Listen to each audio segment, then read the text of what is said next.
Hello mobile gamers, want to play Fire Kirin on your iPhone? I got you. In just few simple taps, you will be all set to dive into the action. Let's get started. First, open the App Store and tap on the search icon at the bottom right and type Fire Kirin in the search bar. Look for Fire Kirin Fishing Online and make sure it's the official app before continuing. What's your favorite game mode on Fire Kirin? Let me know in the comments below. Next, tap the Get button to start download. You might need to confirm with Face ID, Touch ID, or your Apple ID password.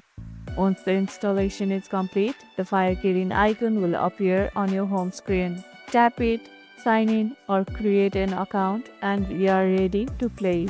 If you can't find Fire Kirin on App Store, your iOS might need an update. You can also visit the official Fire Kirin website for a direct download link.